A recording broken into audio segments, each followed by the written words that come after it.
So let's start with trigonometry today. Now, as far as trigonometry is concerned in CAT or SNAP or NMAT or CMAT, application-based questions are asked more frequently than the questions which we studied in 11th and 12th. In 11th and 12th में हमने sum angle, difference angle, properties, proofs, वो सारे questions किए होते हैं. इसके अंदर ज्यादातर जो क्वेश्चंस आप देखोगे वो हाइट्स एंड डिस्टेंसेस पे आते हैं because that is a usage of trigonometry. ठीक है, the question may not be very straight forward in terms की भाई डिस्टेंस दिया हुआ है, हाइट दी हुई है, एंगल निकालना है, so on and so forth, but then fundamentally it will still be a question based on application where it is not that we need to know all the formulas as far as trigonometry is concerned. Yes, but some basic formulas need to be understood, right? So when I say basic formulas, we studied this trigonometry till class 10th also. Of course, those who had maths in 11th and 12th, they had trigonometry, but in 10th class also we were having reasonable amount of trigonometry. So that amount yet we need to cover, and we also need to cover additionally questions based on heights and distances. So we need not really worry that that trigonometry is extremely vast subject. Of course, in 11th and 12th it is very vast, but for management entrance examinations or aptitude based entrance examination, we are not required to go to that extent. But yes, certainly fundamentals need to be strong. Some basic values we need to learn, something that we have already studied in class 10th level, right? So we are going to start from very basic level because most of you did not have maths in 11th and 12th. So we are going to touch upon from the very basics. So basically in trigonometry is a study of triangle. More specifically, it is a study of right angle triangles, right? So whenever we have a right angle triangle, two sides will form 90 degrees, right? So let us say this length happens to be 90 degree. The length which is opposite to the 90 degree is known as hypotenuse. This length is the longest length. It is known as hypotenuse, right? So this hypotenuse is the nomenclature of this hypotenuse is fixed. Then we have two more lines. We have AB and we have BC.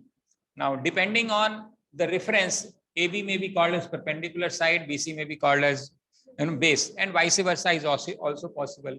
What do I mean by this? Let us say this is the angle under consideration. Let us say we are talking about angle C, and we say that this angle is theta, for example, right? Now, with reference to this theta, now if you want to say AB, you may want to say AB as opposite side, or you may want to say it as a perpendicular side, right? Because it is forming a perpendicular on this line BC. So BC can also be called as adjacent side, or it can be called as a base. Why it is a base? Because no one angle is 90 degree anyway. So either this angle is theta or this angle is theta. So whenever there is an angle formed, there will be two lines. One of the line is certainly going to be hypotenuse.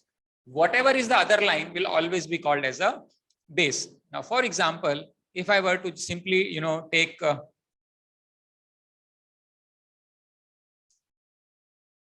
if I were to take this length, so let's say I remove this and the 90 degree. Now, if I say this angle is theta, obviously this angle is theta formed by this hypotenuse, and it is also formed by AB, right?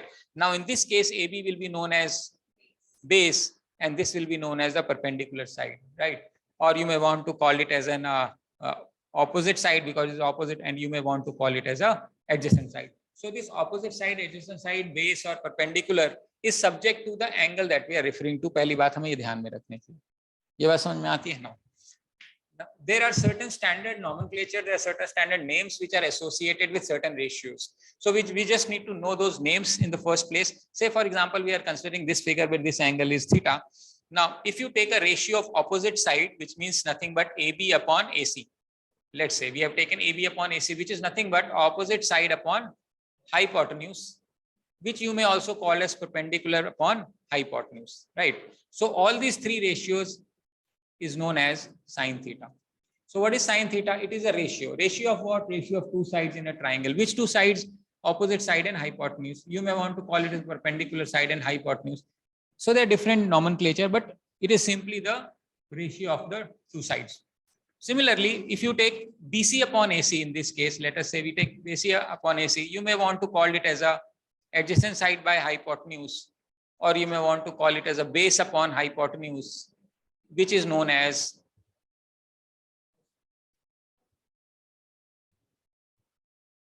cos theta.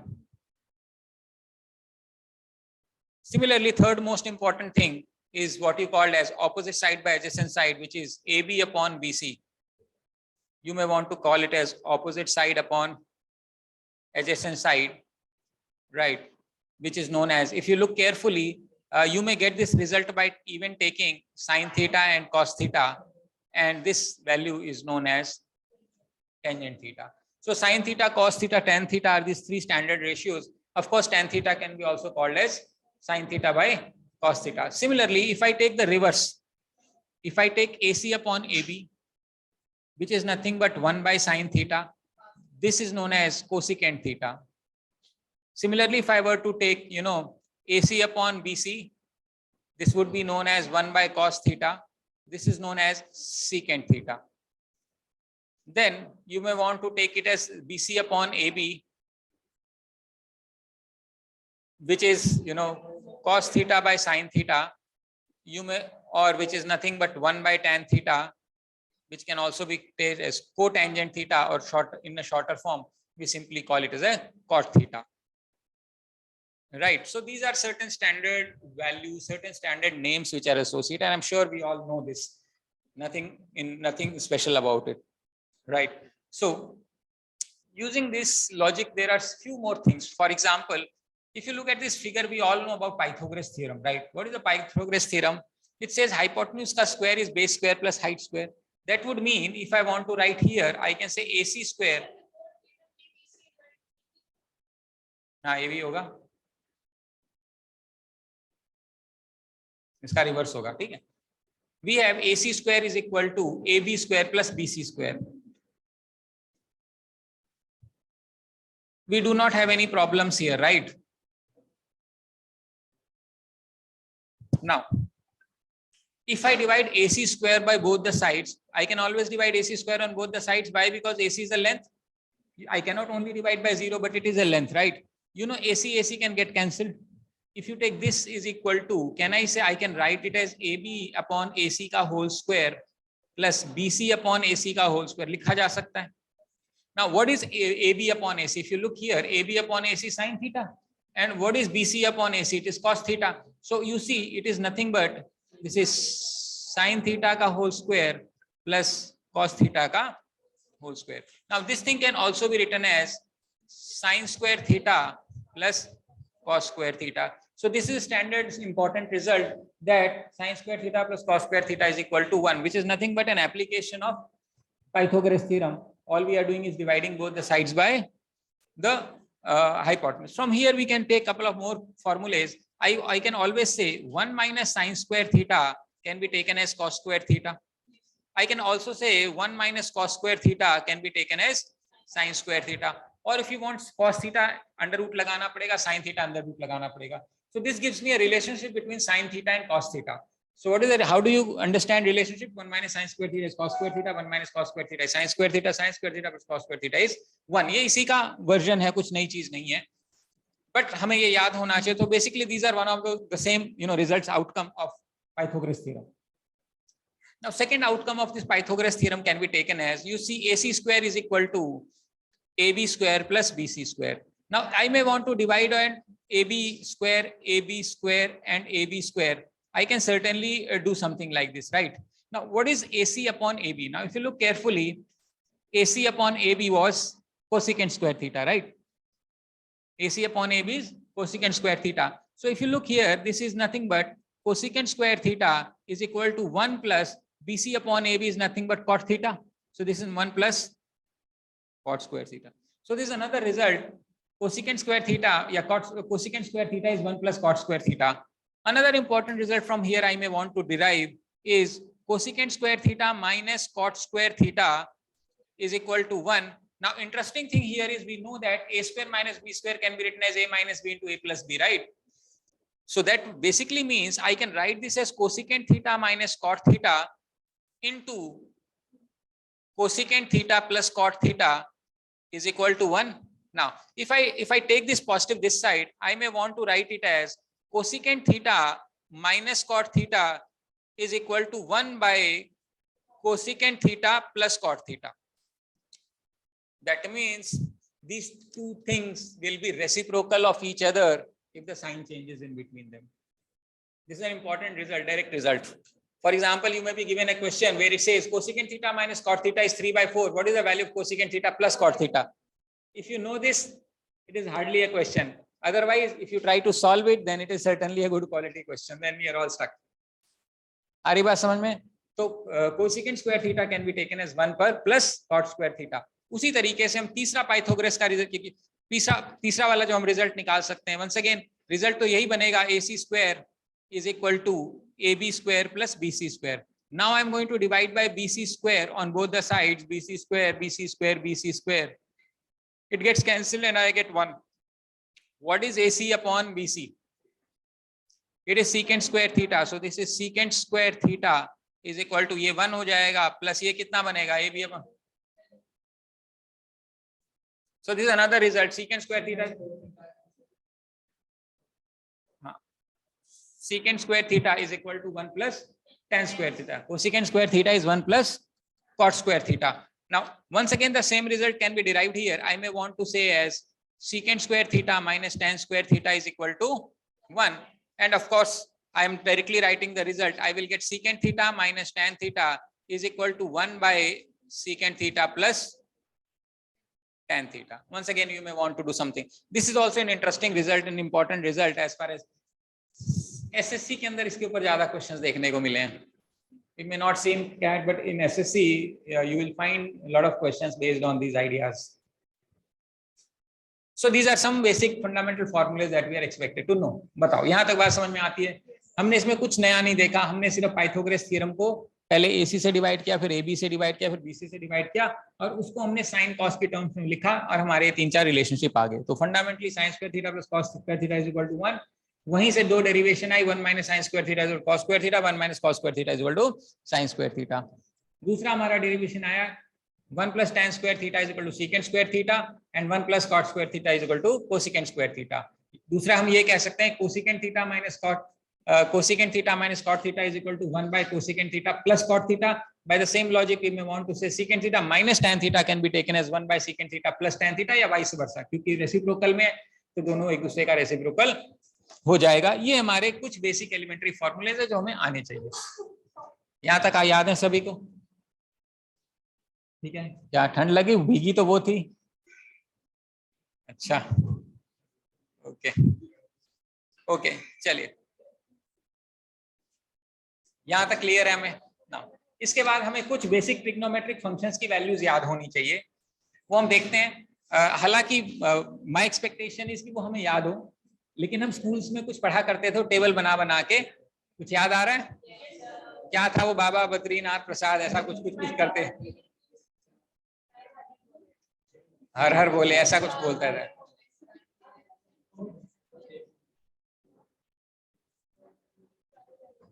है ना, कुछ कुछ तो था.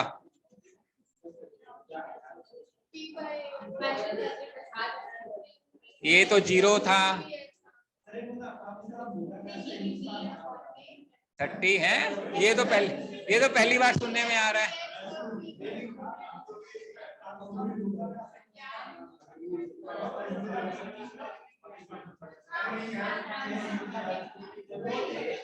ये तो मैंने सुना ही नहीं. 0, 30, 45, 60, 90 मान लेते हैं एक साइन है.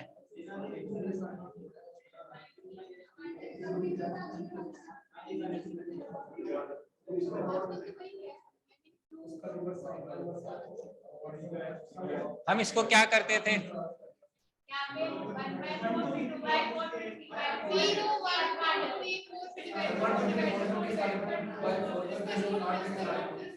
सबसे पहले यहाँ लिखते थे 0, 1, 2, 3 फर्स्ट स्टेप में. फिर सबको divide by 4, divide by 4, divide by 4, divide by 4, इसका अंडर रूट, इसका अंडर रूट, इसका अंडर रूट, इसका अंडर रूट, इसका अंडर रूट. इसकी वैल्यू आती है 0. ये बनता है 1/2, ये बनता है 1/√2 और ये बनता है √3/2 और ये बनता है 1. उसके बाद रिवर्स ऑर्डर में लिख देते हैं. इधर राइट में 1 है तो लेफ्ट में 1 कर देते हैं, √3/2, 1/√2, 1/2 और 0। उसके बाद 10 साइन बाय कॉस, 0/1 की वैल्यू 0, 1/2/√3/2, 1/√3, 1/√2 डिवाइड बाय 1/√2 1, रूट ये 2 कटेगा, बनेगा √3, 1/0 इज cos 10, यही है।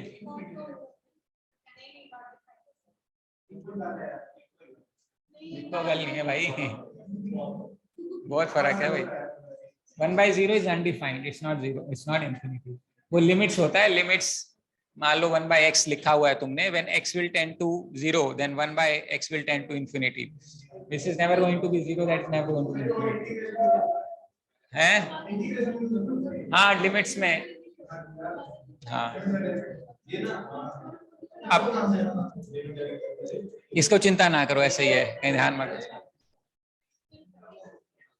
ओके अब आपको ये याद होना चाहिए, मुझे बताओ sin 0 कितना होता है?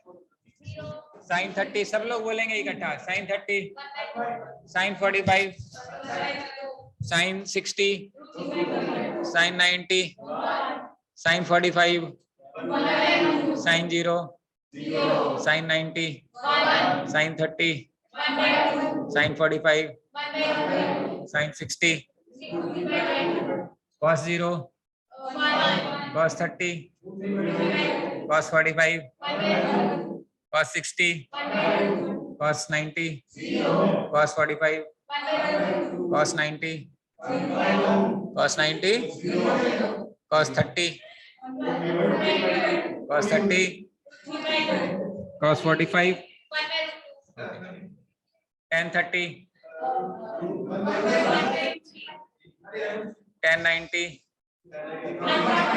tan 60, tan 60, tan 45। सबसे ज्यादा यूजफुल tan वाला होने वाला है। सारे हाइट सेंटेंस ज्यादातर क्वेश्चंस आपको 10 के मिलेंगे, तो 10 की वैल्यूज याद होनी चाहिए। 10 बस, 10 ही यार, जब 10 आ गया तो कॉट आ गया, क्या ही फर्क पड़ता है, 1/10 ही तो होता है। अब यहां तक तो समझ में आती बात। अब प्रॉब्लम आती है, मान लेते हैं कोई आपसे पूछे sine of 120 degree, tan of 120 degree,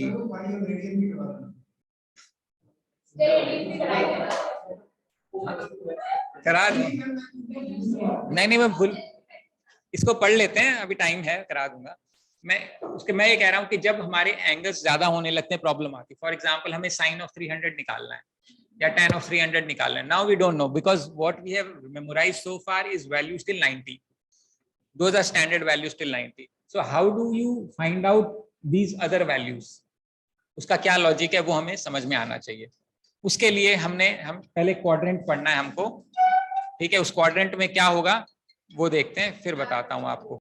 okay तो इसके अंदर 4 क्वाड्रेंट्स है हमारे, ठीक है। ये हमारा फर्स्ट क्वाड्रेंट है 0 से 90, सेकंड क्वाड्रेंट है 90 to 180,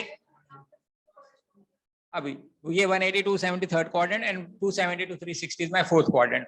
इसको हम एंटी क्लॉकवाइज देखते हैं, ऐड शुगर टू कॉफी या आफ्टर स्कूल टू कॉलेज। ए का मतलब है ऑल का मतलब all trigonometric functions which lie between 0 to 90 will give me a positive result. What does it mean? It means if I take sine of 75 degree, for example, I don't know the answer, but answer will be positive, that I can tell you. I don't know the answer for cos 75, but I can tell you it is positive. I don't know the answer for tan 75, but I can tell you it is positive. Since sin 75 is positive, इसका जो reciprocal है वो cosecant 75 भी positive ही होगा, इसका reverse secant 75 भी positive ही होगा, और tan cot 75 भी पॉजिटिव। इसका मतलब है अगर हम किसी भी ट्रिग्नोमेट्रिक फंक्शन की वैल्यू निकाल रहे हैं और वो जो थीटा की वैल्यू 0 से 90 के बीच में है, तो जो उसका आंसर आएगा वो पॉजिटिव आएगा। जैसे अभी हमने sin 30 किया, cos 30 किया, 45, सबका आंसर पॉजिटिव आया। So all trigonometric functions which lie between 0 to 90 will throw upon a positive result. That is the basic meaning of all. Second is all sin. S का मतलब है sin. In second quadrant, the value of sin is always positive, and all the other values will be negative. What, for example, if I want to find out sin of 120, कैसे निकालेंगे मैं समझाऊंगा अभी। लेकिन इसका जो भी आंसर आएगा वो प्लस आएगा, उसका जो भी आंसर आएगा वो प्लस आएगा। लेकिन अगर मैं बोलूं cos ऑफ 120, जो भी आंसर आएगा वो नेगेटिव। tan ऑफ 120 जो भी आंसर आएगा नेगेटिव। जिस तरीके से साइन नेगेटिव आएगा, इसका रेसिप्रोकल कोसिकेंट भी पॉजिटिव आएगा। Secant negative, cot negative. ये बात समझ में आ रही है? रेसिप्रोकल कर रहे हैं अपन। In second quadrant what is positive? Sine का फंक्शन जो है वो साइन और उसका रेसिप्रोकल। साइन क्या हुआ, ज्यादा ठंड हो रही क्या?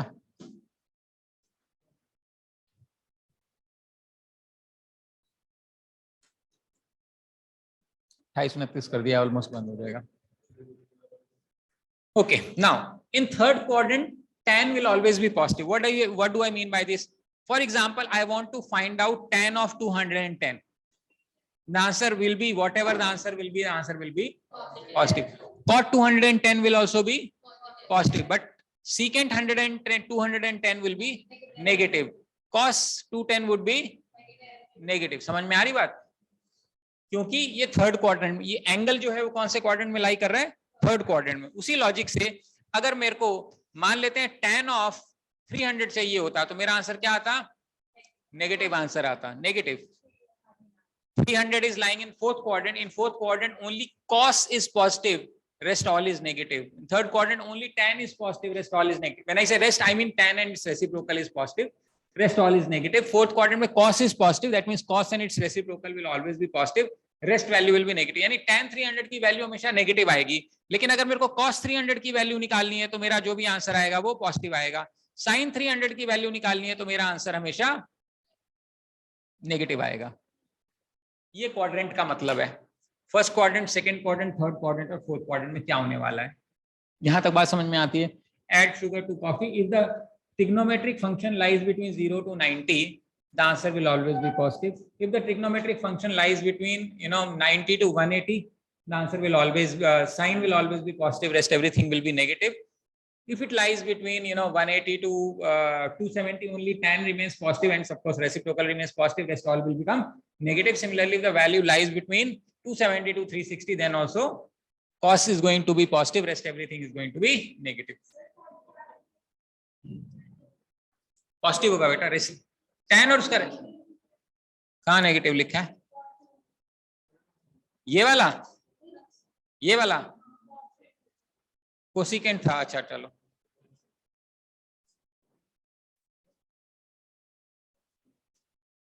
कोसिकेंट होता है 1 बाय साइन। साइन नेगेटिव है तो कोसिकेंट भी नेगेटिव है। समझ में आ रही बात? अब ये जो वैल्यूज हैं ये तो सिर्फ 360 तक है। क्वेश्चन 1080 भी आ सकता है, 4345 भी कुछ भी आ सकता है। उसको हम कैसे हैंडल करेंगे? क्योंकि हमने ग्राफ में देखा था कि ट्रिग्नोमेट्रिक फंक्शंस के जो ग्राफ होते हैं वो साइक्लिकल होते हैं, यानी 360 डिग्री के बाद डिजाइन सेम हो जाता है। 360 डिग्री के बाद डिजाइन सेम हो जाता है,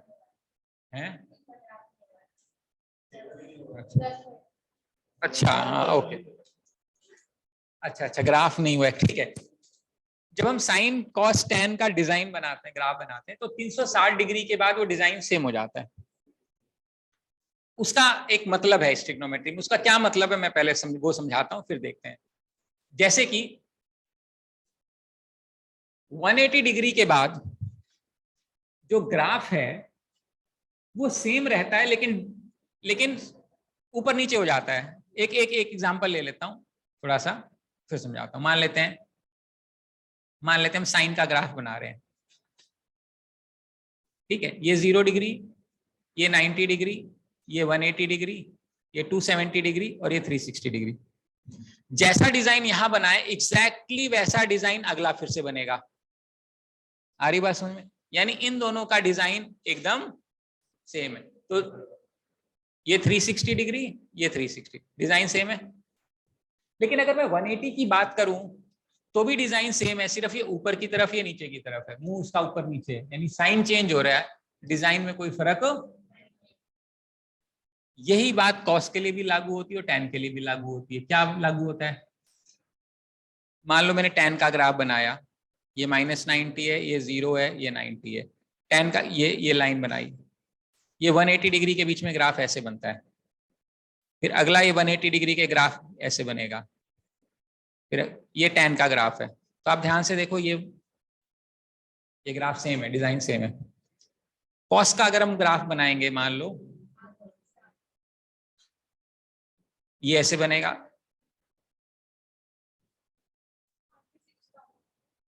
आगे से मत मान, आधे से मान ले, आधा आधा, क्योंकि cos 0 की वैल्यू 1 होती है ना, तो ऊपर आएगा, और cos 90 की वैल्यू 0 होती है, नीचे आएगा।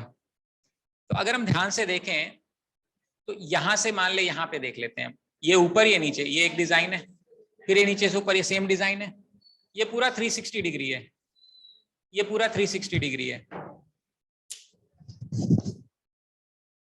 ठीक कर दिया क्या उसने, चेंज कराया क्या, फ्रेम नया डालना पड़ा क्या? ठीक है। तो है क्या,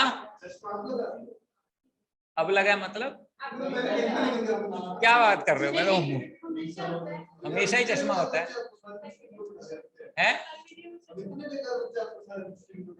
नहीं नहीं, बेकार बच्चे क्यों, तुम्हारे वजह से मेरा घर चलता है, तुम अच्छे बच्चे हो यार। नहीं, ये तो बात सच है, उसमें क्या ही है। हाँ वैसे तो चलो ठीक है, ओके एनीवे। तो इसका मतलब ये है कि 0 से 360 के बीच में, अनिल अनिल जरा, डिजाइन सेम है, लेकिन 180 के बीच में हम देखेंगे तो ये देखो, ये नीचे की तरफ आ रहा है। यार वो मक्खी वाला रैकेट लाना एक बार, एक मक्खी ने तंग कर रखा है इसको इसको मुझको, एक बार उसको राजू को भेज दे, अभी टैलेंट टेस्ट, टैलेंट सर्च करना है। Okay, so what do we observe? We observe that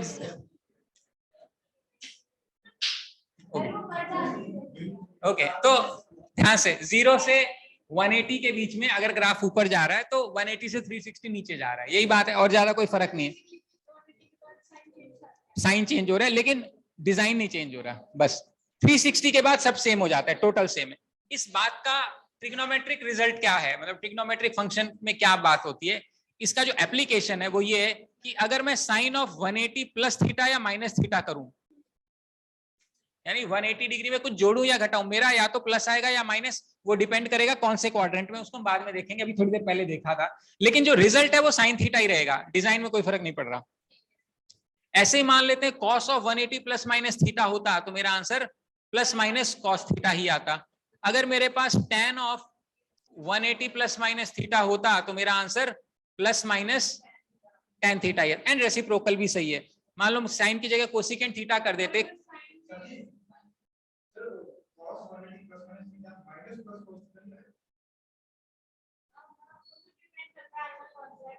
हाँ मतलब वो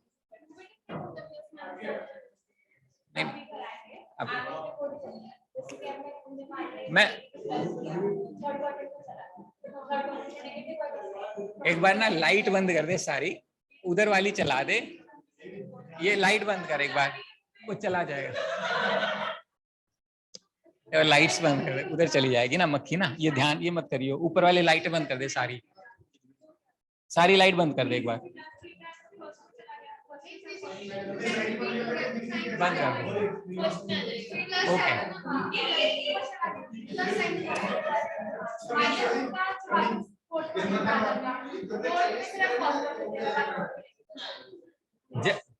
जब ये उसके ऊपर जाए ना, तभी तभी मारना है, वो सबको दिखा रही है ना, ये छवि के ऊपर।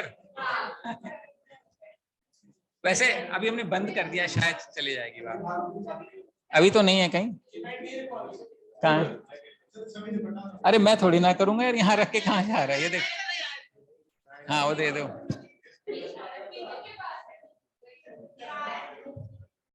ओके नाउ, अब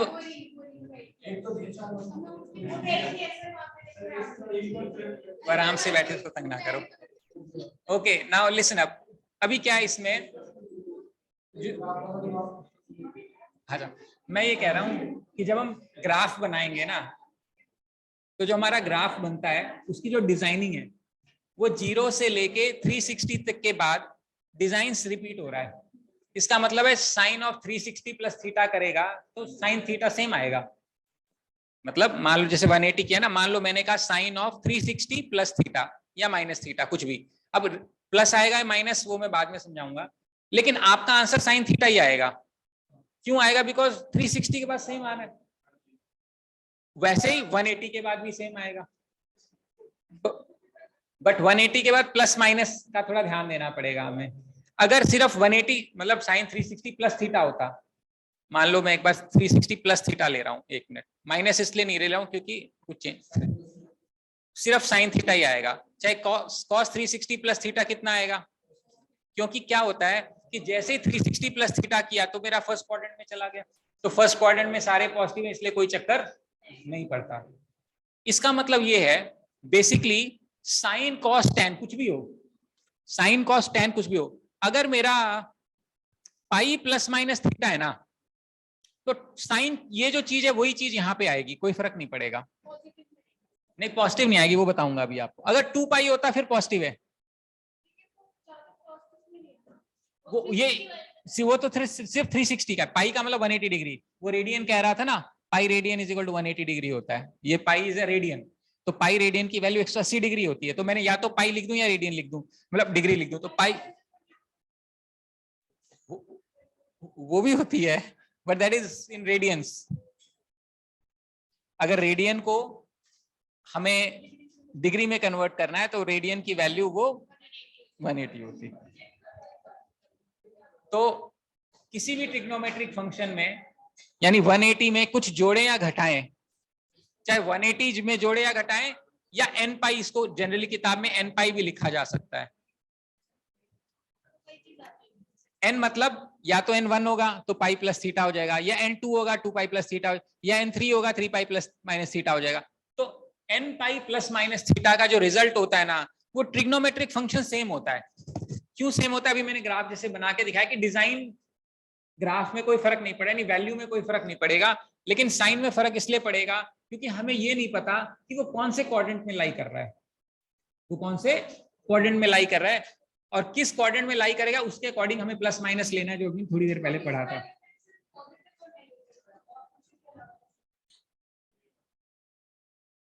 साइन ऑफ मान लो 180 प्लस थीटा किया तो मेरा आंसर आएगा साइन 30। मान लो साइन 180 प्लस 30 है तो मेरा आंसर आएगा साइन 30, दैट्स इट। या तो प्लस साइन 30 आएगा या माइनस साइन 30, वो हम देख लेंगे। ऐसे ही मान लो कॉस ऑफ 180 माइनस 30 आ गया, मेरा आंसर आएगा कॉस 30, प्लस आएगा माइनस वो भी देखेंगे। ऐसे ही टेन आ गया, कॉट आ गया, सीकेंट आ गया, कुछ भी आ गया, 180 में जुड़ा या घटा, आंसर वो जो बाद वाली वैल्यू वही आएगी। और बाय डिफॉल्ट मैं बता दूं थीटा की value, theta is N acute angle. आप ये मत बोलना सर 180 प्लस मैंने 160 ले लिया, फिर क्या कर लोगे आप? समझ रहे हो आप? मतलब थीटा को, theta is an angle, whenever we say theta it is taken by default that it is an acute angle, that means it is, we are talking about angle which is lying between 0 and 90। मान लो मैंने कहा sign 180 plus 30 या 180 plus theta is sine theta, आपने कहा sir मैं तो 210 लेना चाहती हूँ थीटा को, तो फिर तो गड़बड़ हो जाएगी ना, फिर तो 360 प्लस 30 हो जाएगा या कुछ और हो जाएगा, तो प्रॉब्लम हो जाएगी हमें। तो theta is always an acute angle. Sine of 180 plus theta, sine of 180 minus theta, cos of 180 plus theta, cos of 180 minus theta, tan of 180 plus theta, tan of 180 minus theta, secant of 180 plus theta, cosecant of 180 minus theta, cot of 180 plus theta, cot of 180 minus theta. सबका answer same trigonometric function आएगा, कोई change नहीं है, ये याद रहेगा। 180 में कुछ जोड़ो या घटाओ, ट्रिग्नोमेट्रिक फंक्शन पे कोई चेंज नहीं होगा, प्लस होगा माइनस होगा, अभी वो देखते हैं, पहले देख ही लेते हैं एक बार, फिर समझाता हूं मैं आपको। जैसे मान लो मेरे पास है साइन ऑफ 180 प्लस थीटा, अब चूंकि ये 180 है तो आंसर तो आएगा साइन। अब हमें देखना है 180 प्लस थीटा कौन से क्वाड्रेंट में लाई करेगा, बताओ। 180 यहाँ पे, 180 plus theta third quadrant, third quadrant में साइन क्या होगा? टेन।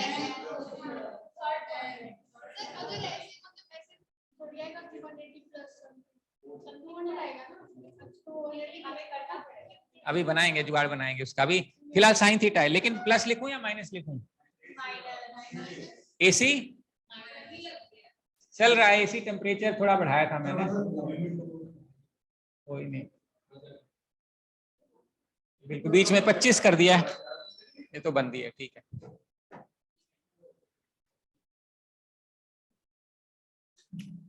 ऊपर चले जाओ, टॉवल होगी वो ले लो। अच्छा ओके, तो sine of 180 plus theta, this 180 plus theta is lying in third quadrant, so third quadrant में साइन नेगेटिव होगा तो माइनस साइन थीटा हो जाएगा। ऐसे ही मान लेते हैं मेरे पास साइन ऑफ 180 माइनस थीटा होता, ये तो कंफर्म है साइन थीटा। अब 180 माइनस थीटा किस क्वाड्रेंट में लाई करेगा? सेकंड। सेकंड में साइन क्या होता है? पॉजिटिव, तो इसका आंसर आ गया पॉजिटिव। आ रही बात समझ में? मान लेते हैं अपने को चाहिए कॉस ऑफ 180 प्लस थीटा, तो थर्ड क्वाड्रेंट में है, थर्ड क्वाड्रेंट में कॉस क्या होगा? नेगेटिव। मान लो मैंने लिखा कॉस ऑफ 180 माइनस थीटा, कौन से क्वाड्रेंट में है? तो सेकंड में कॉस क्या होगा? तो माइनस का माइनस रहेगा। यहाँ मैंने प्लस माइनस लिखा था ना, मैंने प्लस माइनस का पर्पस ये था कि कुछ ना कुछ तो आएगा, या तो प्लस आएगा या माइनस आएगा, दोनों में माइनस आ रहा है। ऐसे ही मान लेते हैं मेरे पास tan ऑफ 180 प्लस थीटा होता है, कौन से क्वाड्रेंट में है ये? तो आंसर क्या आएगा? tan थीटा, लेकिन क्या लिखना पड़ेगा? Positive. tan of 180 minus theta करेंगे तो क्या बनेगा? कौन से quadrant? Second quadrant. Second quadrant में माइनस tan थीटा। जो चीज साइन के लिए वैलिड है वही कोसिकेंट के लिए वैलिड है, जो कॉस के लिए वैलिड है वही सीकेंट के लिए वैलिड है, जो tan के लिए वैलिड है वही कॉट के लिए वैलिड है। यहां समझ में आती है बात? ठीक है, बता क्या कंफ्यूजन है? पक्का? ओके। जिस तरीके से, मान लो मैं 2-3 एग्जांपल्स ले लेता हूं। फॉर एग्जांपल मान लो मैंने कहा हमें निकालना है साइन ऑफ 120 डिग्री ना। अब 120 हमें नहीं आता है, हम इसको कोशिश करेंगे 180 या 90 में करने की। अभी 90 वाला मैंने पढ़ाया नहीं है, अभी बताऊंगा, बट हम इसको ये लिख सकते हैं साइन ऑफ 180 60। अब चूंकि 180 में से कुछ निकला है तो रिजल्ट तो मेरा साइन 60 ही आएगा। अब हमें देखना है कौन से क्वाड्रेंट में है? सेकंड। 120 डिग्री सेकंड क्वाड्रेंट में, तो सेकंड क्वाड्रेंट में ये वैल्यू क्या होगी? पॉजिटिव। तो इसका आंसर कितना आ जाएगा? यानी साइन 120 की वैल्यू आ गई। मान लेते हैं आपको बोला कि कॉस 120 निकालिए, आप सब कुछ यही करते, कॉस ऑफ लिखते 180 माइनस 60 करते। चूंकि 180 में माइनस हो रहा है तो कॉस का कॉस ही रहेगा, 60 का 60 रहेगा। अब समस्या ये कि कौन से क्वाड्रेंट में? सेकंड। सेकंड क्वाड्रेंट में वैल्यू आएगी नेगेटिव। कॉस 60 की वैल्यू हमें पता है हाफ, और ये आ गया माइनस, तो इसका मतलब कॉस 120 की वैल्यू है minus half. By the same logic you may want to find out tan of 120. We know tan of 120 is equal to tan of 180 minus 60, which is once again tan 60, but it is in second quadrant, so it is minus. You know the value of 60, so it is √3/2. इसके आगे minus लगेगा, and that is how 60, okay, sorry √3। आ रही बात समझ में? आ रहा है? अब मान लेते हैं हमारे पास ये होता sine of 330 for example, sine of 330। Now I would want to take it sin of 360 minus 30 for example. चूंकि ये 360 में से माइनस हो रहा है तो साइन का तो साइन ही रहेगा। अब ये कौन से क्वाड्रेंट में है? फोर्थ क्वाड्रेंट में। 360 में से कुछ माइनस करोगे तो चौथे क्वाड्रेंट में साइन क्या होता है? चौथे क्वाड्रेंट में माइनस होता है, तो इसका आंसर आएगा minus half. So sine of 330 can be found out as minus half. यही मान लेते हैं हमारे पास कॉस ऑफ 330 होता तो हम इसको कॉस ऑफ 360 माइनस 30 करते। अब ये कौन से, ये बनता कॉस ही बनता, लेकिन ये कौन से क्वाड्रेंट में? Fourth quadrant. फोर्थ क्वाड्रेंट में कॉस क्या होता है? पॉजिटिव, तो इसका आंसर आएगा पॉजिटिव। कॉस 30 की वैल्यू आपको पता है √3/2, तो ये आपका आंसर आ जाएगा। इस तरीके से हम कॉस 330 को निकाल सकते हैं, नो प्रॉब्लम्स। थीटा मतलब थीटा जो है एक एंगल है 360, यानी कि यहां से यहां तक 90, 90 से यहां से यहां तक 180, 180 से यहाँ 270, 270 से यहाँ 360। अब 360 में से कुछ घटाएगी तो यही आएगा ना, 360 में से माइनस करेगी तो नीचे की तरफ आएगा, 360 को जोड़ेगी तो ऊपर की तरफ जाएगा। ठीक है, तो इसलिए फोर्थ क्वाड्रेंट में है। ठीक है, जिस तरीके से हमने 180, 360 या 540 लेके थीटा सेम आया है, ऐसे ही जब हम sine of 90 plus minus theta करते हैं तो sine plus minus cos theta, obviously minus करेंगे तो प्लस ही आएगा, बट एक बार लिखने के लिए मैं लिख रहा हूं. Sine will convert into cos, cos 90 plus minus theta will convert into plus minus sin theta. Tan 90 plus minus theta will convert into plus minus cot theta. Cot of 90 plus minus theta will convert into plus minus tan theta. Secant 90 plus minus theta will convert into plus minus cosecant theta. And similarly, cosecant 90 plus minus theta will convert into plus minus secant theta.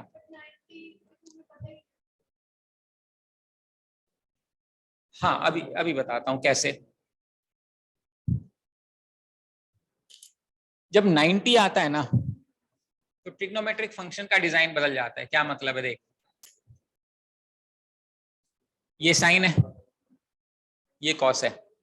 अगर मैं इस sign को 90 degree shift कर दूं तो ये वाला graph बन जाएगा. कॉस को शिफ्ट कर दूं तो साइन बन जाएगा. वही लिखा हुआ है. साइन में जब जोड़ देंगे 90, साइन थीटा में 90 जोड़ देंगे तो कॉस का डिजाइन बन जाएगा. कॉस में जोड़ देंगे तो साइन का डिजाइन बन जाएगा. टैन में जोड़ देंगे कॉट का बन जाएगा. कॉट का जोड़ देंगे टैन इसका. ये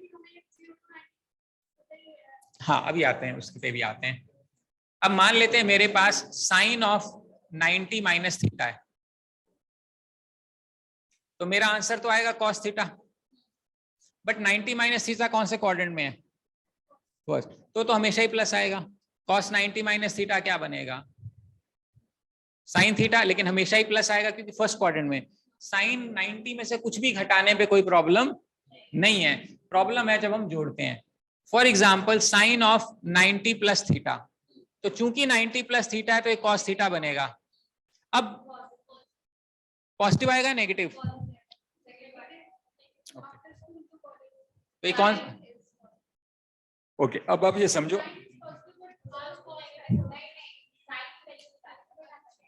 देखो कॉस तो कन्वर्ट किया है, हमारा जो रिजल्ट है वो तो साइन का रिजल्ट है. हमें साइन निकालना है किसका, एक ऐसी वैल्यू जो सेकंड क्वाड्रेंट में है.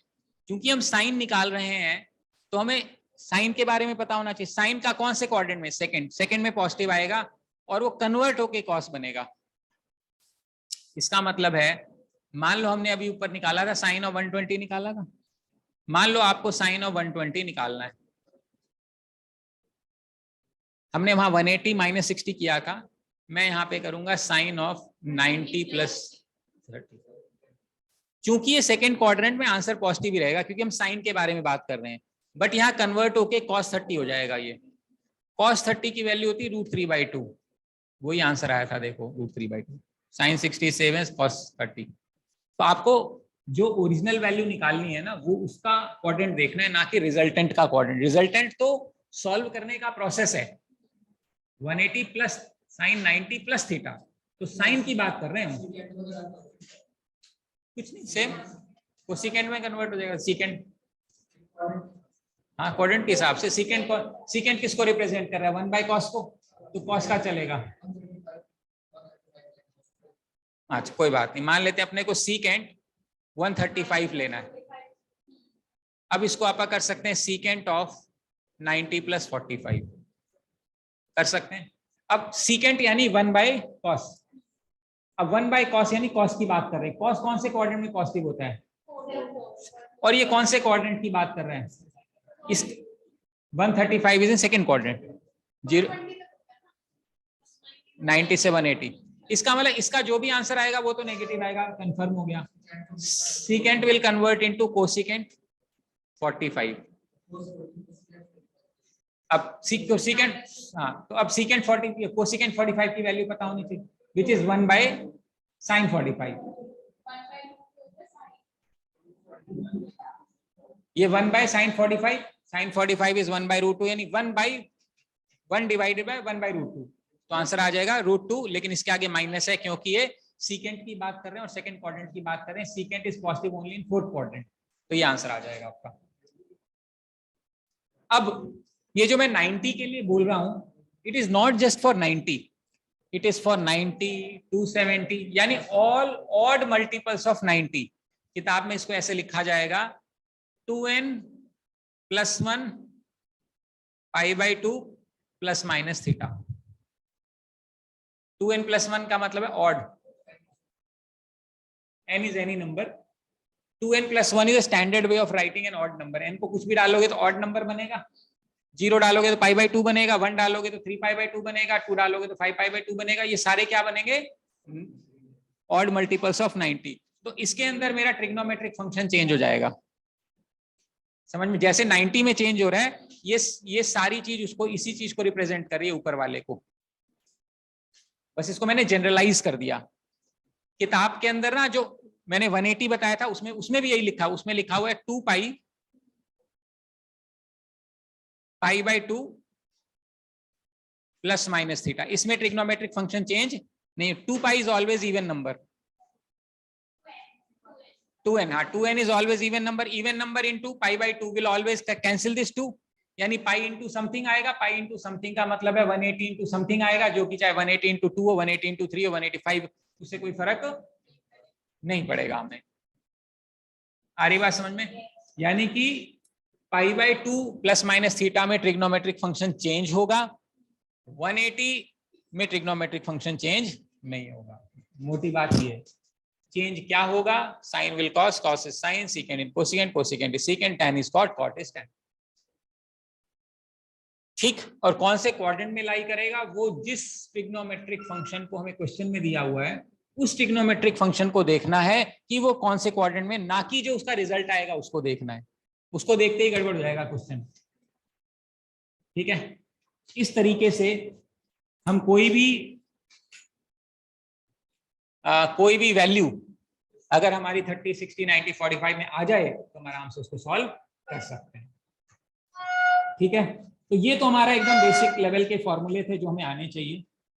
अब इसमें 2-3 फॉर्मूले हैं, sum rule, difference rule, product rule, double digit, half angle. I really don't expect that you will be able to remember this all, but still those of you have studied, I would want you to go through it. मैं फिर भी 2-3 जो more important वाले वो बता देता हूं।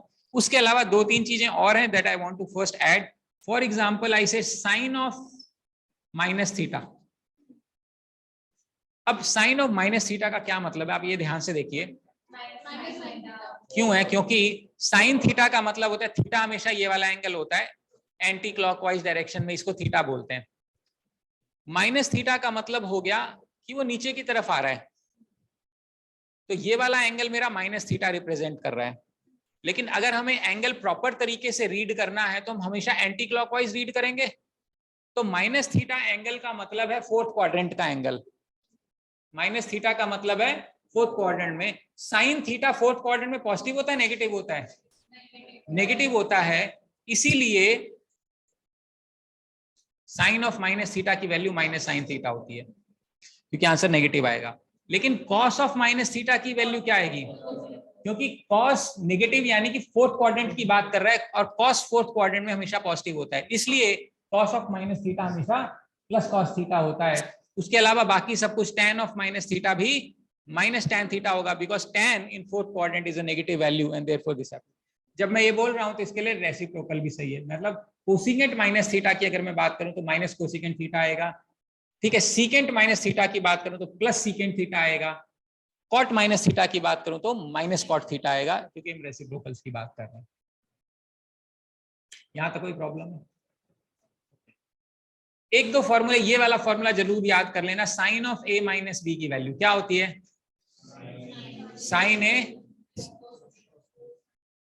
Sign a cos b minus cos a sine B.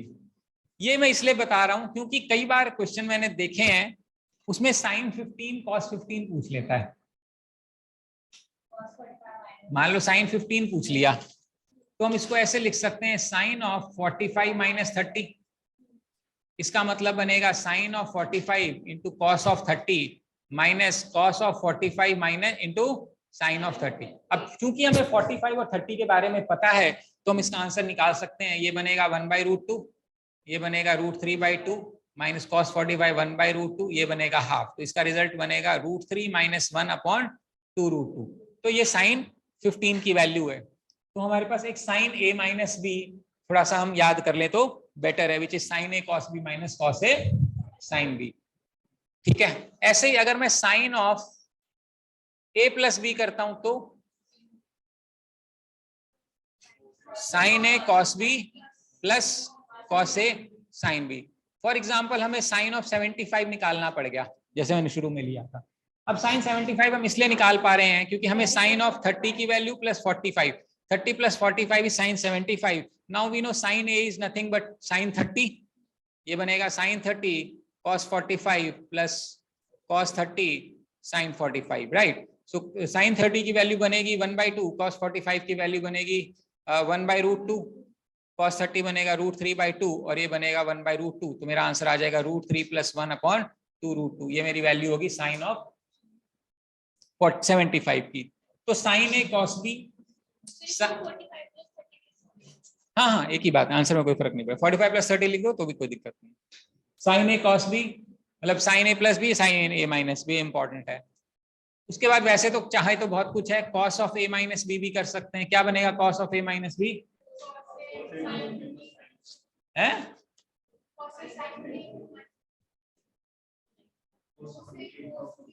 हाँ, cos a cos b minus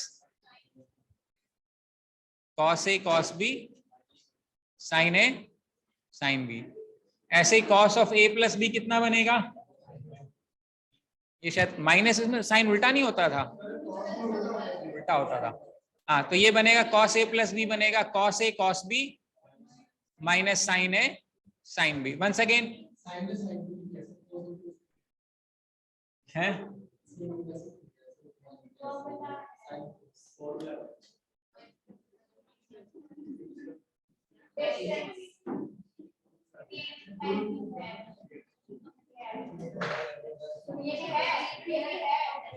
मतलब ये रिजल्ट है, ऑब्जर्वेशन बेस्ड है, हो सकता है डेराइव भी हम कर सकें, but this is the basic formula, मतलब जो हमें याद होना चाहिए। अगर हमें a प्लस बी याद है तो हम 2a 2b भी याद कर सकते हैं। जैसे कि मान लो आपने कहा कि आपको cos a प्लस बी याद है, a की जगह b लिख देंगे तो ये cos 2a हो जाएगा। तो ये बन जाएगा cos square a minus sine square a बन जाएगा। मतलब a की a और b को रिप्लेस कर देते हैं, b को a बना देते हैं, तो a प्लस a 2a बन जाएगा। तो cos a बन जाएगा माइनस साइन a बन जाएगा। तो cos square a minus sine square बन जाएगा। ये किसकी वैल्यू होगी? cos 2a। जैसे ही हमें साइन a प्लस बी भी याद है, मान लो a को b से रिप्लेस कर देते हैं, तो अगर मेरा ये बनेगा साइन 2a a से b, यानी साइन a cos a बन जाएगा। और यहाँ पे cos a स्क्वायर नहीं है बेटा, देखो साइन a cos a और ये cos a sin a, एक ही बात है आगे पीछे। तो ये क्या बनेगा? 2 sin a cos a। तो ये रिजल्ट बन जाएगा 2 sin a cos a। ऐसे ही एक tan थीटा का याद होना चाहिए, क्योंकि कोऑर्डिनेट ज्योमेट्री में मैंने आपको पढ़ाया था tan of a minus b. अगर ध्यान हो जो हमने रिजल्ट निकाला था, तो tan of a minus b भी हमें ध्यान होना चाहिए, which is tan a minus tan b divided by 1 plus tan a tan b।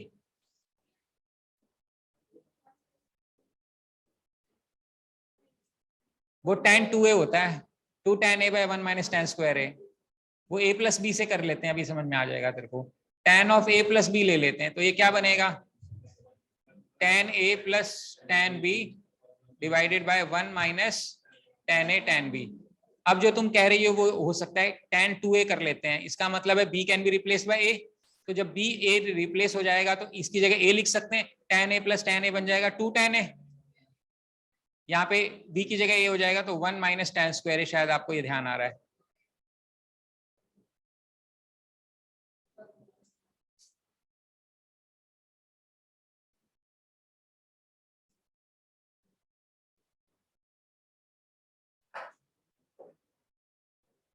हैं जी,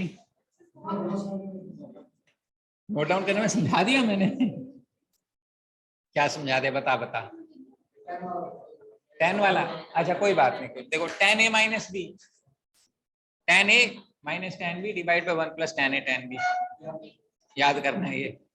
ऐसे ही tan a plus b, tan a plus tan b divide, sine change हो जाता है, बाकी सब सेम रहते हैं। ये कह रही थी tan 2a बता दो सर, b की जगह a पुट कर दिया, फॉर्मूला की जरूरत नहीं है। तो tan a plus tan a हो जाएगा, 2 tan a हो गया। 1 minus tan a tan b था, b की जगह a लिख देंगे आपका, तो 1 minus tan square a plus, तो ये वही बता रहा था जब। अब इसमें आप देख सकते हो addition subtraction formula sin a cos sin a प्लस b is equal to sin a cos, okay ये तो हमने देख लिया, डबल हमने देख लिया। कहाँ डिफरेंशिएशन कहाँ लगाना है?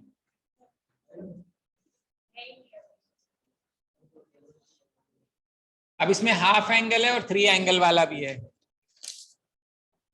ट्रिपल एंगल है, sine 3 theta 3 sine theta minus 4 sine cube theta, ये याद कर लेना भाई, इतना ही होगा बॉस। हाइट्स एंड डिस्टेंसेस पे ज्यादा आते हैं जो भी हम आएंगे।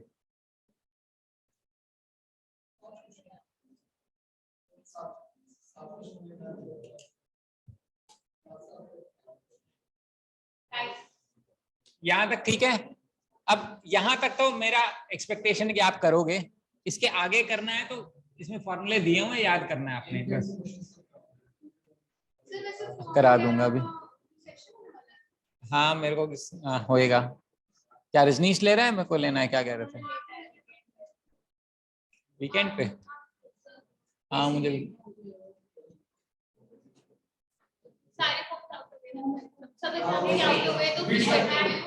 हाँ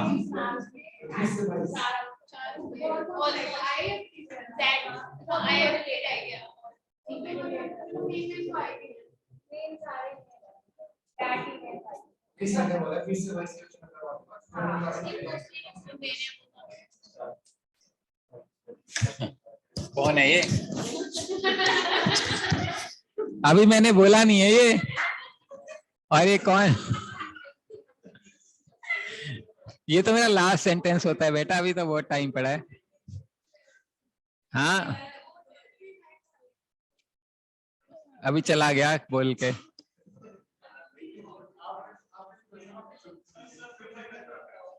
दिस विल, हाँ जान करके बिंदी लगा दी उसने। कौन था वैसे, पता तो होगा ही उसको, क्या पता रिकॉर्ड हो रहा है सब ऑफ दिस चैप्टर। नहीं बट अभी हुआ नहीं है, this will not take care of this chapter. अभी तो फिल्म बाकी है।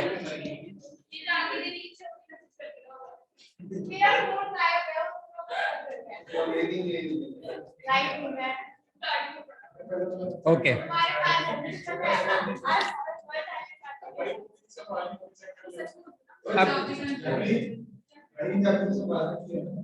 अब इसमें there is something called as sine rule. Sine rule होता है a by sin a is equal to b by sin b is equal to c by sin c is equal to 2r. Of course, I'm sure you know what I'm talking about here. If this is angle A, this is angle B, this is angle C, this is small a, small b, small c, and r you know is what? Circumradius. So circumradius is point of intersection of perpendicular bisectors.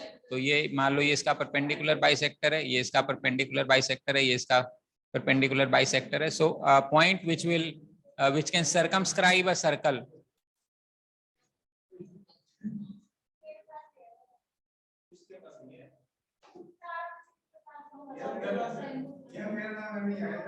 Okay ये हमारा sine rule है, ठीक है। ऐसे ये cos rule भी होता है। Cos rule is the only way which connects the sides with the angles. So what is cos rule?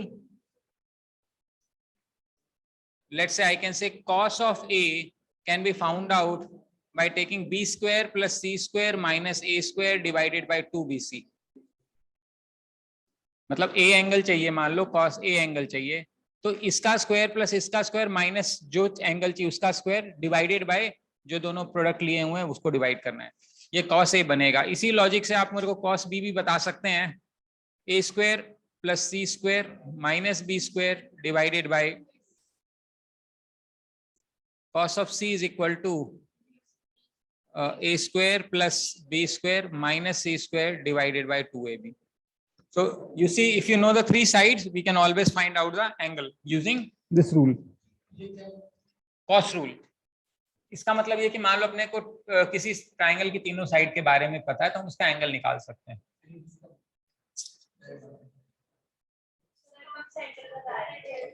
मैं ये बता रहा था कि सरकम रेडियस क्या होता है, एज्यूमिंग कि आप भूल गए होगे।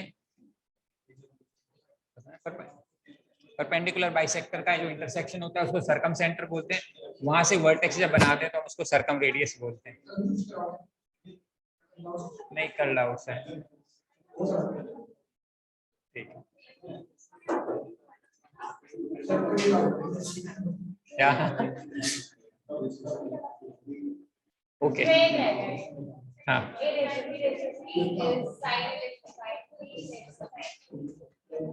कहाँ रह गया?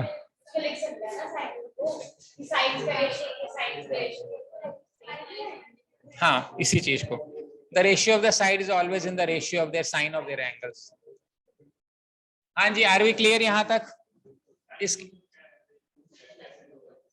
साइन रूल यूज क्या है?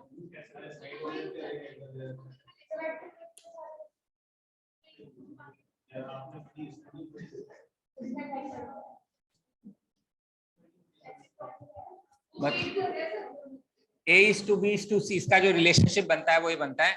हम A की वैल्यू, किसी साइड की वैल्यू हम निकाल सकते हैं कैसे? A can be taken as 2r sin angle A. Similarly, B can be taken as 2r sin angle B. C can be taken as 2r sin angle C.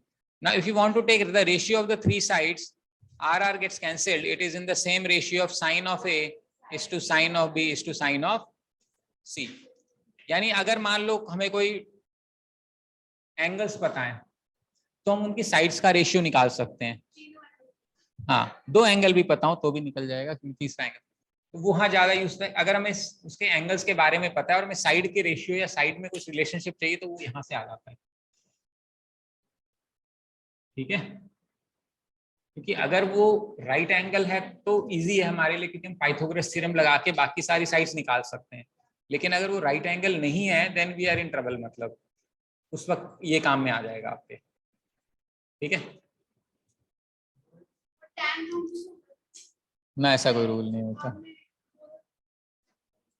नहीं, वो तो मैंने tan A माइनस भी बोला था कि वो करेंगे, वो अपने ये ऊपर किया हुआ है, ये इसी के बारे में बोला, ठीक है। यहाँ तक बात समझ में आती है हमें। उसके बाद आता है हमारा हाँ हाइट्स एंड डिस्टेंसेस, ठीक है, जो इसका इंपॉर्टेंट पार्ट है। इसके अंदर दो चीजें होती हैं, एक होता है एंगल ऑफ एलिवेशन और एक होता है एंगल ऑफ डिप्रेशन। तो what is angle of elevation?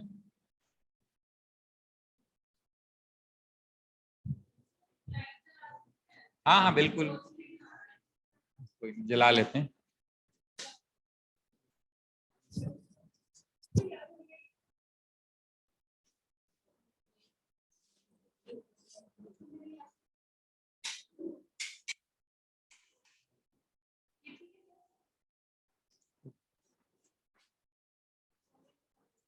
तो एंगल ऑफ एलिवेशन क्या होता है?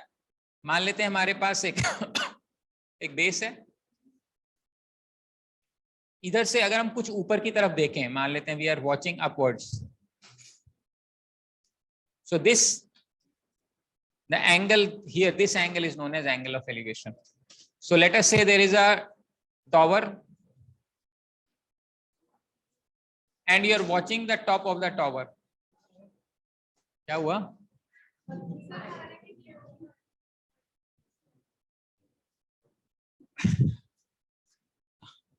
वो इस क्लास में रह के ना उसको समझ आ गया स्पीड इंपॉर्टेंट है उससे ना, वो ऊपर है तो सही, वो स्मेल करता है, वो बर्न हो जाती है ना, ठीक है, रखना पड़ सकता है, रख के हटा देता हूं मैं उसको। Okay, so this is angle of elevation. So when you are looking from bottom to top of some height, the angle made with this ground will be known as angle of elevation. So let us say you know that you are standing 100 feet away from a foot of a tower. What is the foot of a tower? हाँ, इसको foot बोलते हैं। तो अगर आप 100 feet दूर खड़े हैं और आपने यहाँ से उसका टॉप को देखा और आपका एंगल ऑफ एलिवेशन 60 डिग्री था, तो बताइए what is the height of this tower? एक बिल्डिंग कि फुट यानी नीचे से आप 100 फीट दूर खड़े हो और वहां से आप ऊपर वाली फ्लोर को देख रहे हो, आपने देखा कि आपका एंगल ऑफ एलिवेशन 60 डिग्री है, तो बताओ उस बिल्डिंग की हाइट कितनी है?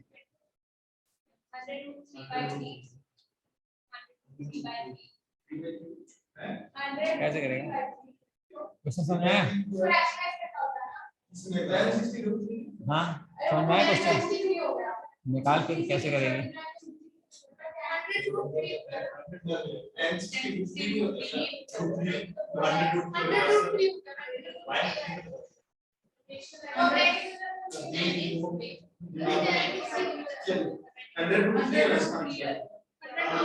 अभी देखते हैं। हाँ ठीक है, कैसे करेगा बता, क्या करें? अब तेरे को रिलेशनशिप चाहिए इसमें और इस साइड में, और एक एंगल पता है क्या लगाएगा? Sine tangent. Very good. Tangent क्या लगाएगा? 60। Tangent 60 opposite side upon adjacent side, opposite side h, adjacent side 100। और tan 60 की वैल्यू कितनी होती है? h की वैल्यू कितनी हो जाएगी?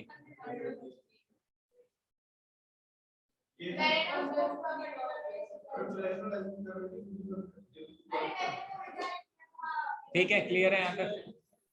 Okay, so let us take few questions on this. मान लेते हैं एक नदी है, नदी के बीच में एक टापू है, टापू के ऊपर एक पेड़ है। इस पेड़ का यहां से आपने एंगल ऑफ एलिवेशन देखा 45 डिग्रीज था, और इस पेड़ का आपने एंगल ऑफ एलिवेशन देखा 60 डिग्री था। आपको पता है इस पेड़ की हाइट 50 फीट की है, तो बताओ नदी की चौड़ाई कितनी है?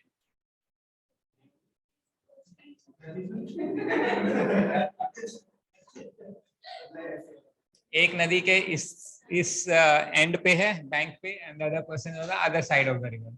बीच में एक थोड़ा सा मिट्टी है और वहां पे एक पौधा लगा हुआ है। उस पौधे की हाइट हमें पता है 50 फुट है। जो नदी के सामने है, आपके सामने, वो बोलता है मेरे को एंगल ऑफ एलिवेशन 45 दिख रहा है, आप बोलते हैं मुझे एंगल ऑफ एलिवेशन 60 डिग्री दिख रहा है। अब आपसे पूछा गया इस नदी की चौड़ाई कितनी है? चलो निकालो। मान लो ये x है,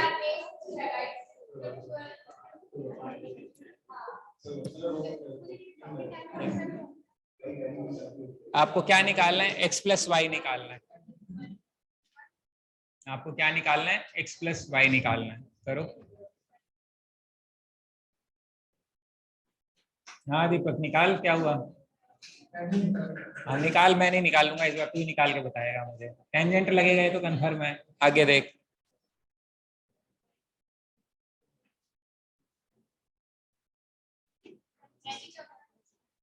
हैं? √3 10 45 1।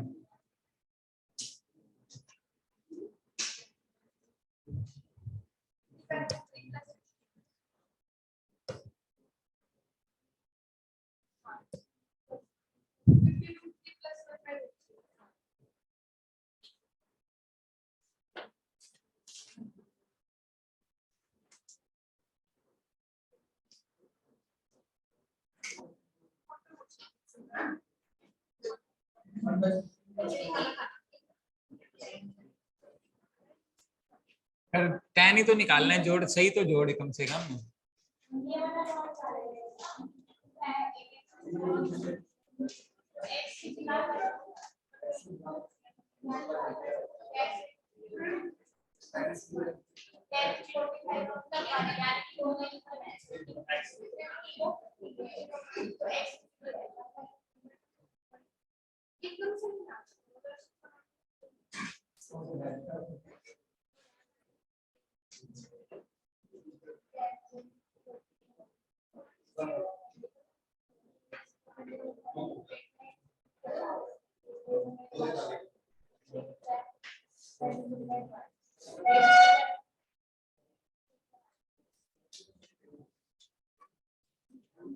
अगला वाला।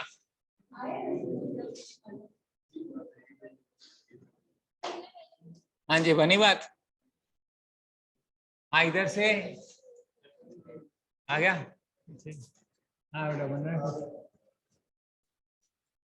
तो यहाँ से हमें x चाहिए और y चाहिए, तो हम सबसे पहले निकालेंगे tan 45. tan 45 is opposite side upon x which is 1, x is equal to 50. ठीक. सेकेंड निकालेंगे tan 60 which is opposite side upon hypotenuse which is √3. तो y की वैल्यू बन जाएगी 50 अपॉन √3. क्योंकि हमें x प्लस वाई चाहिए तो हम करेंगे 50 प्लस 50 अपॉन √3. 50 कॉमन निकाल के √3 प्लस 1 डिवाइडेड बाई √3. एलसीएम ले लिया मैंने एक ही बात. ठीक है, क्लियर है? क्लियर है यहाँ तक? उसके बाद है angle of depression. What is depression? ये तुम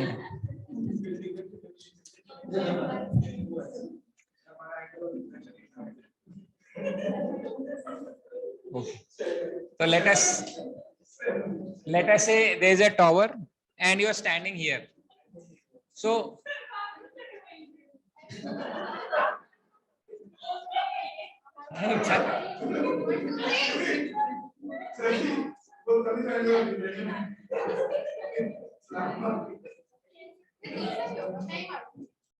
वो छत पे तो ऊपर जाते ही हैं, उसमें तो क्या है, आप बिल्डिंग के ऊपर तो खड़े होके नजारा देखते हैं.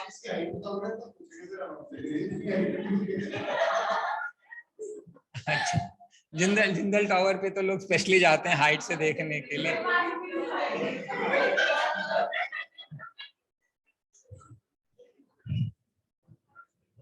एक लाफिंग गैस होती है, सुना है कभी? NH2. ओके ना, चलो अब मान लेते हैं अगर आप मतलब ऐसे देखते हो, सामने देखते हो, ठीक है, तो ये नॉर्मल विजन है. अगर आप ऊपर से नीचे देख रहे हो किसी को ऐसे, तो अगर आप देखते हैं ये नॉर्मल विजन है, with respect to this vision ये जो एंगल है ना, इस एंगल को डिप्रेशन बोलते हैं, angle of depression. Now angle of depression will be same as angle of elevation. Using the logic, you see these two lines are parallel, right? So this will act as a transversal. So if this angle is theta, this angle will also become theta. So when you're observing from a top of a building and you're observing down, then there is an angle of depression which is formed, but depression needs to be calculated with this angle. So yeah, this depression will be same as the angle of elevation. Are you baat samajh mein? Now what are the kind of question that we may have on the angle of depression? Let me just kind of think and dictate ताकि तुम इसको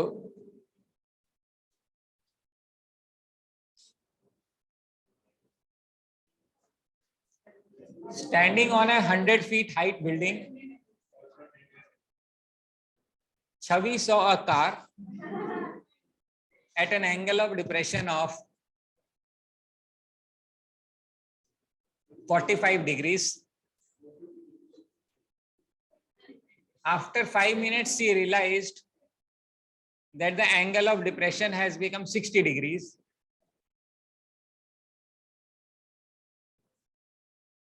What is the speed of the car?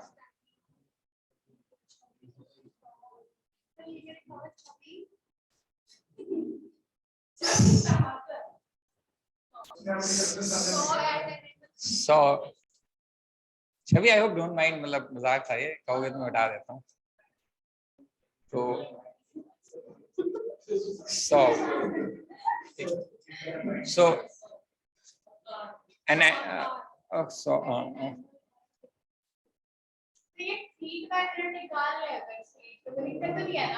बाद में change करवा लूंगा. Realise क्या, REALI.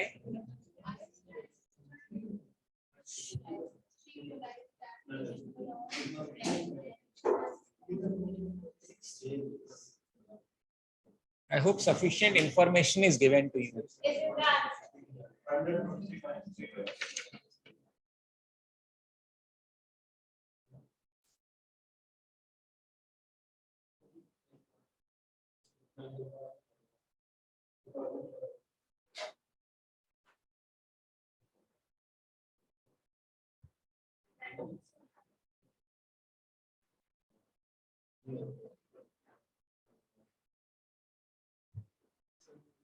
Sir 6 seconds में निकाल देंगे तो फीट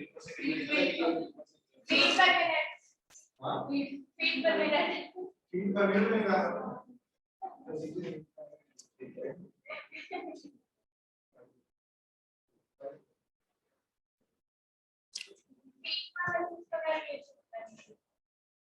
मीटर में 2.54 फीट।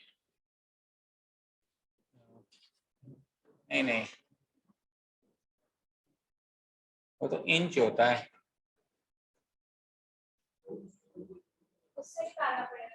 3 फुट 1 मीटर का होता है अप्रोक्सीमेटली।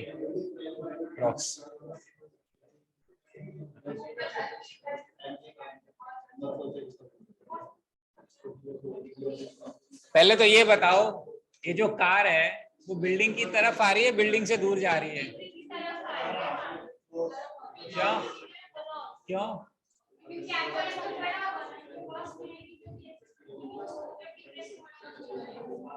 ठीक है,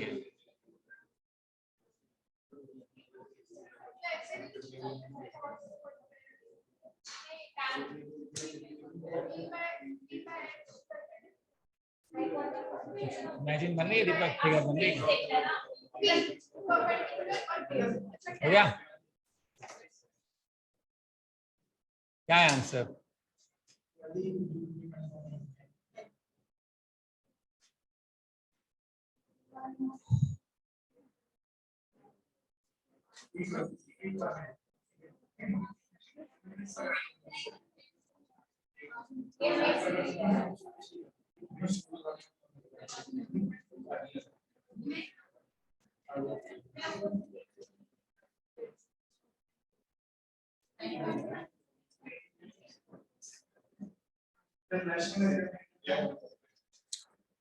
नहीं, ऐसी तो कोई बात नहीं है।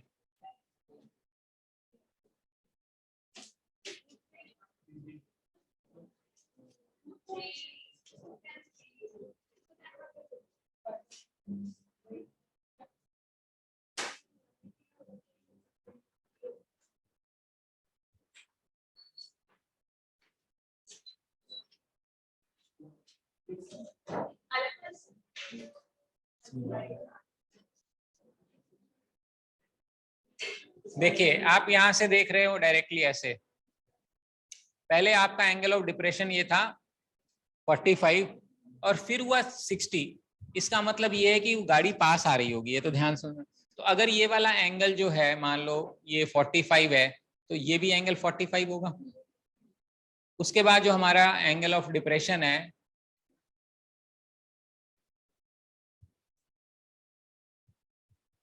वो मान लो ये हो गया, ये कितना है 60, तो ये वाला एंगल हो गया 60। अब आपको दिखानी है स्पीड ऑफ कार। आपको पता है कार जो है यहां से यहां पे 5 मिनट लगाया, और अगर हमें स्पीड निकालनी है तो स्पीड का जो फॉर्मूला होता है वो डिस्टेंस अपॉन टाइम होता है। टाइम तो हमें पता है 5 मिनट। इसका मतलब हमें क्या निकालना है, ये डिस्टेंस निकालना है। मान लेते हैं ये ए है, ये बी है, ये सी है। दो ट्रिग्नोमेट्रिक रेशियोज पता है। मान लो मैंने कहा tan 45 मैंने लिया, tan 45 is opposite side upon adjacent side. Adjacent side ये मान लेते हैं x है, ये मान लेते हैं y है, तो x प्लस वाई पूरा हो जाएगा, क्योंकि हम बड़े वाला ट्राइंगल ले रहे हैं। इसकी वैल्यू आ गई 1, यानी 100 इज इक्वल टू, अब हमें y निकालना है x। यहां से मान लो हम tan 60 लेते हैं, tan 60 की वैल्यू बनेगी opposite side upon x। tan 60 है √3, तो यहां से हम x की वैल्यू निकाल सकते हैं 100 अपॉन √3। बट मुझे कौन सी वैल्यू चाहिए, y, बिकॉज मेरी जो स्पीड है वो y/5 है, तो y यहां से निकाल सकते हैं हम, y is equal to 100 minus x. 100 ये x की वैल्यू हमने निकाल के 100 अपॉन √3। तो अगर मेरे को y की वैल्यू निकालनी है तो 100 इंटू 1 माइनस 1/√3। इसको सॉल्व करेंगे थोड़ा सा, तो √3 माइनस 1 डिवाइड बाई √3, और यहाँ पे इंटू 100। एक किसकी वैल्यू आ गई, y की। अब हमें स्पीड निकालना था। Speed is equal to distance, यानी कि √3 minus 1 upon √3 into 100 whole divided by 5। तो 5 से 20 काट सकते हो, तो 20 into √3 minus 1 upon √3 feet.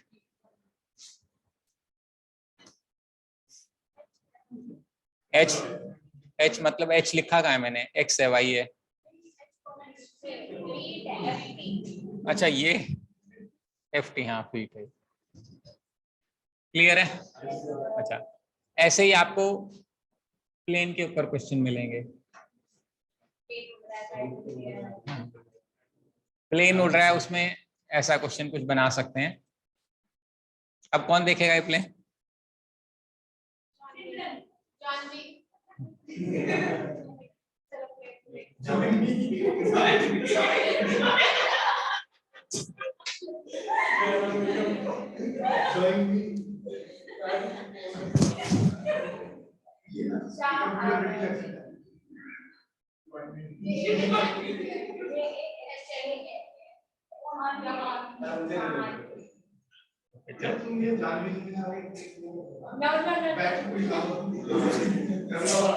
Okay.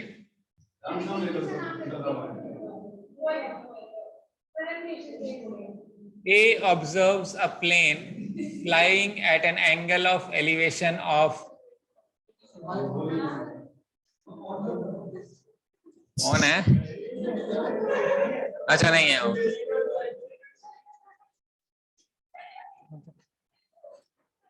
A observes a plane flying at an angle of elevation of 60 degrees. After 10 minutes, he observes the plane is flying at an angle of 30 degrees. It is known that the speed of the plane is 800 kilometers per hour. What is the height of the plane at which it is flying? Speed of the train is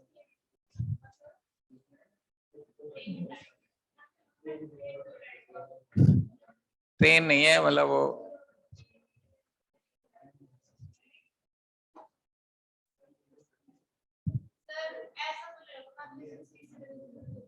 मैं तो ऐसे ही ले लिया मैंने। 60 से divisible चाहिए, 600 kilometre ले लें। ये ले स्पीड ऑफ द ट्रेन। 800 वाली जो होती है वो इंटरनेशनल होती है, 600 वाली डोमेस्टिक होती है।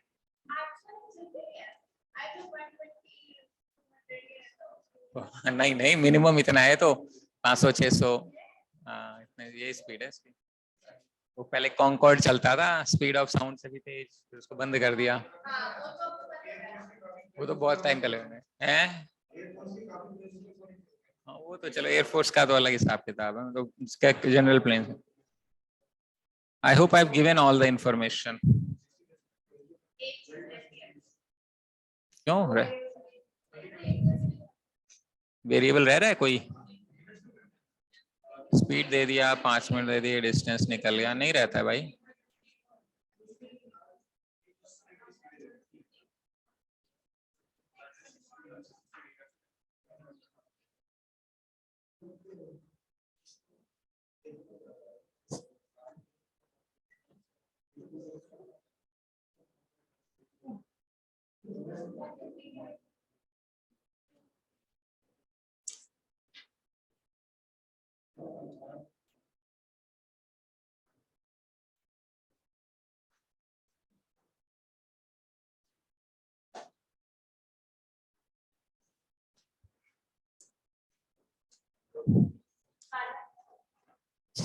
हाइट कितने ऊपर उड़ रहा है प्लेन?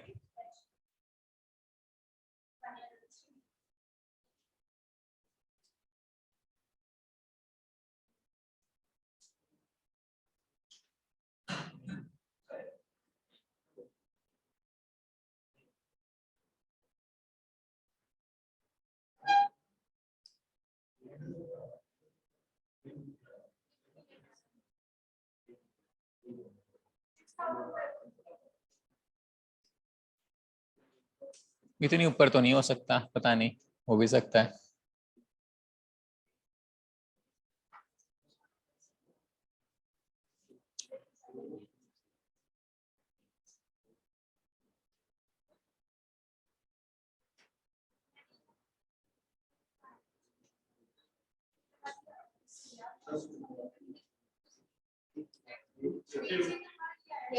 है 50√3 क्या किलोमीटर? ज्यादा ही हो गया तो स्ट्रेटोस्फीयर में चला गया।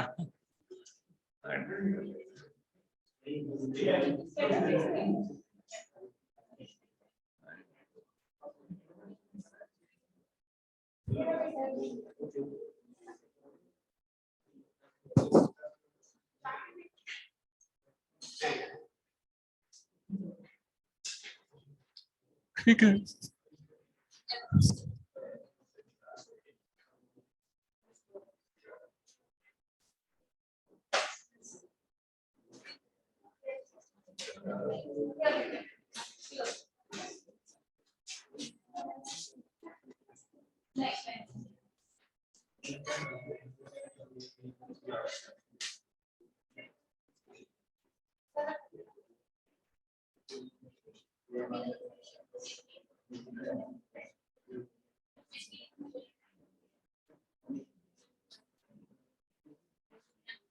Okay, so let us say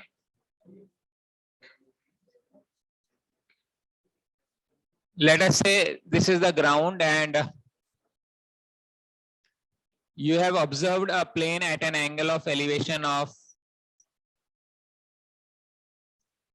60 degrees.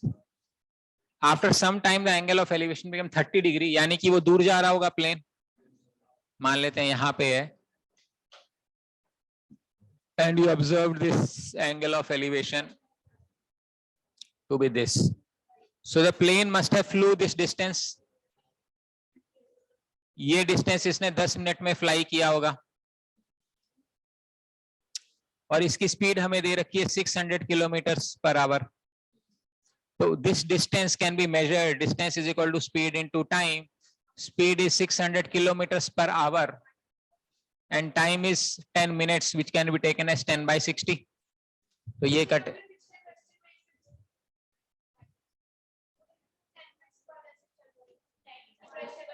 वहां पे स्पीड निकालना था हमें. वो एंगल ऑफ एलिवेशन है ना, नीचे से ऊपर देख रहा है प्लेन, वो ऊपर से नीचे देख रहा था गाड़ी को. हाँ चली थी ना, ये देख, यहाँ थी ना पहले गाड़ी, पहले यहाँ थी गाड़ी, फिर चल के यहाँ पे पहुंच गई, यहाँ पहुंच गई, पहले यहाँ ऑब्जर्व करी थी, फिर यहाँ पहुंच गई. ठीक है, तो ये हमारा कितना डिस्टेंस, ये लेंथ कितनी आ गई, 100 किलोमीटर.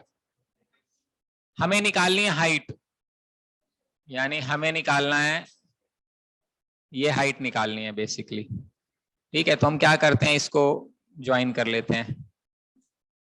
ये जो हाइट है और ये जो हाइट है सेम ही होने वाली है. हमें बेसिकली h निकालना है, तो इसका मतलब ये h निकालना है. ये हमें पता है 100. अच्छा, ये पूरा एंगल कितना है, 60 डिग्री. तो इसको हम x मान लेते हैं. तो हमें पता है tan 60 is equal to opposite side upon adjacent side.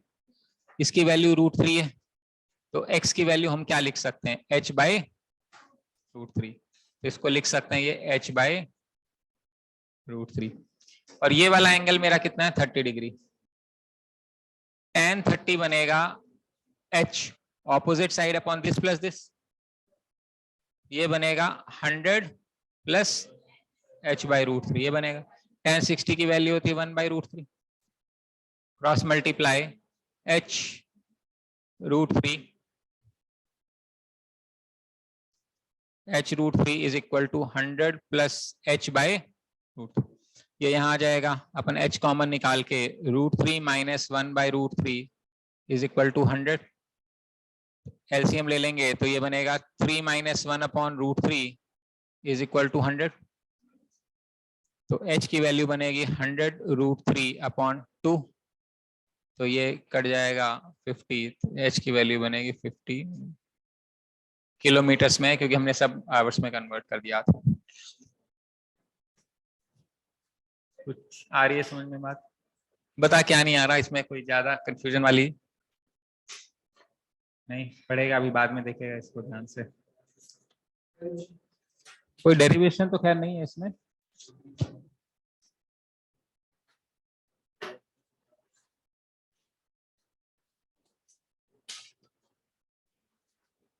Okay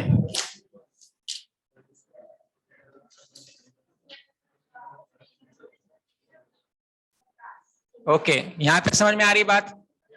अब मान लेते हैं हमारे पास एक सर्कल है,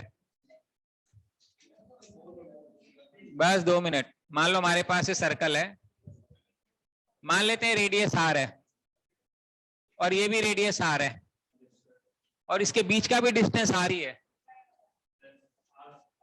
ये जो आर्क की लेंथ है वो भी आर है। यानी अगर हमें आर्क की लेंथ जितना रेडियस या कोई भी सर्कल ले लें और उसका रेडियस आर कट, ये तो जो एंगल होगा ना ये 1 रेडियन होगा।